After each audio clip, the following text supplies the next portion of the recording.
શહેરના સુભાષનગર ગોકુલધામ સોસાયટી આવાસ યોજના મકાનો પર બીએમસી દ્વારા ચેકિંગ હાથ ધરાયું, જ્યારે મકાનમાં ભાડુઆત હોય અને માલિક ભાડું ખાતા હોય તેવા લોકોને નોટિસ આપવામાં આવી હતી ને 3 દિવસમાં ખાલી કરવાનું પણ કીધું હતું।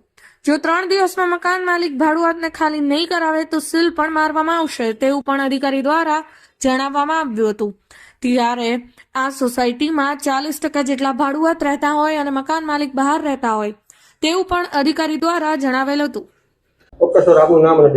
એનબી વઢવાણિયા, કાર્યપાલક ઇજનેર, પીએમએ યોજના। આજે કઈ ઠેકાણે ને શું શા માટે આવ્યા છે? સુભાષનગર ફાઇનલ પ્લોટ નંબર 29 જેમાં 320 આવાસ યોજના આવા મકાનો બનાવેલા છે। એમાં વારંવાર ફરિયાદો આવેલી હતી કે એમાં ભાડુઆતનો બહુ ત્રાસ છે, એટલા માટે માનનીય કમિશનર સાહેબે ગઈકાલે રાત્રે 116 માણસોની ટીમો બનાવી, 4 માણસોની 4 ટીમો, 4 વિંગ છે અહીંયા, એટલે દરેક વિંગમાં એક ટીમ દ્વારા અત્યારે સર્વે ચાલુ છે અમારો, અને એમાં ભાડુઆત જે હશે એને 3 દિવસમાં ખાલી કરાવીશું, અન્યથા એને સીલ મારવામાં આવશે। અત્યાર સુધીમાં કઈ એવું સામે આવ્યું છે? અત્યાર સુધીમાં મકાનોમાં સામે આવ્યું?